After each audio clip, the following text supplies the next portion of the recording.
If I want to know how to read technical analysis on charts, what are the best indicators to use? Like I say, Heiken-Ashi is amazing.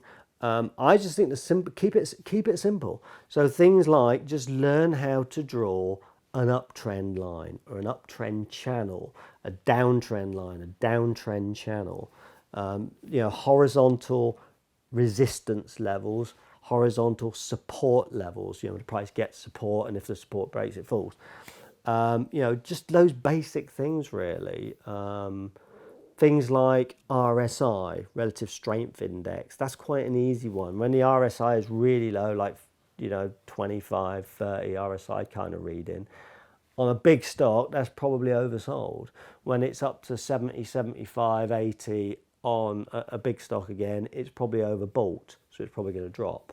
So just those kind of things are pretty good. On small stocks, it doesn't work quite as well. What's the best criteria to see if a stock is going to move up or down? Probably just that simple, is it in an uptrend? Stocks tend to be in three different states.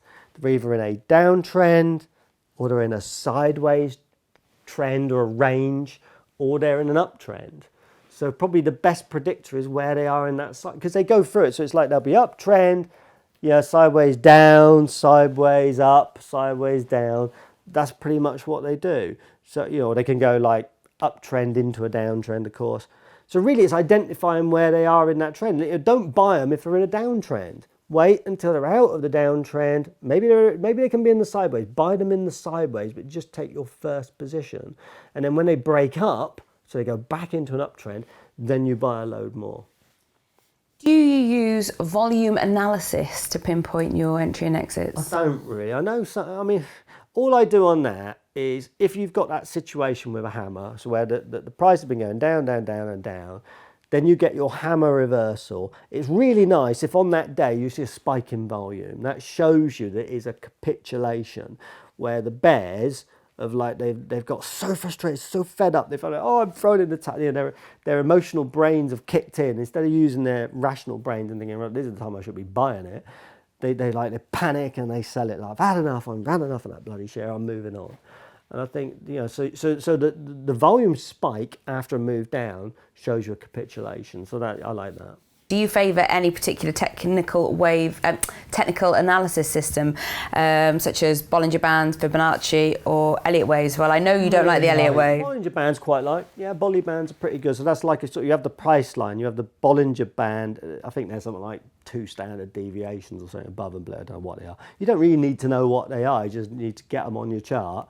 And what you learn is, as you follow it over time, you find that they touch the bottom Bollinger Band, then it tends to move out. It touches the top band and drops down. They're pretty good. And Fibonacci? Never look at it. What's that? Do you have any of your own rules? Not really. I just tend to have a load of things like RSI, Bollinger Band, MACD that I tend to use, that's what I'm robotic with them. I just use those same things to analyze whatever the asset is. A lot of people say you should have different technical analysis tools for different assets, and I guess there's some truth to that. But you just end up, again, it's noise, you just end up more and more confused. I think you're better off having a set load of indicators that you tend to use, and then just applying those to every single asset over time.